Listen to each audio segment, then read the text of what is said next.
Well, a bridge project in downtown Sioux Falls had the attention of city councilors last night as they awarded a bid that was nearly double its original estimate. In a 6-2 vote, the council voted to approve a nearly $22 million bid from a local contractor, which is far more than the original $11.9 million estimate.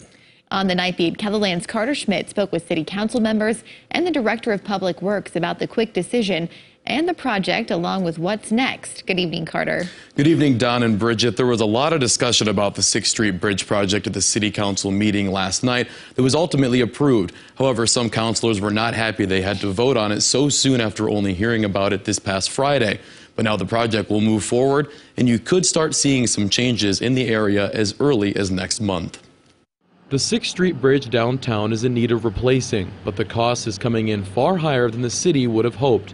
After receiving a bid just before Christmas, the process of getting all the information together and out to city councilors was not easy, according to Director of Public Works Mark Cotter. We certainly took away from the council last night that it was a lot for them to evaluate in just such a short time, and I can appreciate their concern, and we'll certainly learn from that going forward. There's a possibility we could have gotten this important priority project done, perhaps at a lower price. I'm not sure that's true. Of course, we don't know what's going on with inflation. It could go up, but ultimately, I would have liked to have more time. Did we have weeks to look at it and to sleep on it? Really, no, we didn't.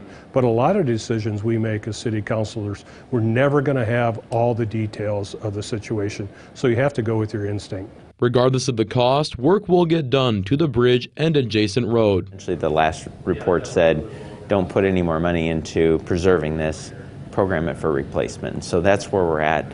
It needs to be replaced. Now that the project bid has been approved, what's next? And once we get through the contracting, the road will get closed. We'll get the temporary access built on the north side of the road so LSS and Shrapa have good access.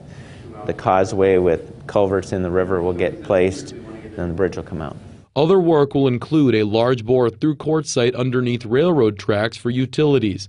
The plan also focuses on foot traffic and safety, as well as getting enough fire suppression lines to new nearby developments. It'll be a long, protracted process to see this type of a bridge built, but ultimately we hope that we've got a 75 to 100-year design and decision that was made last night. The single bid comes from local contractor Journey Construction.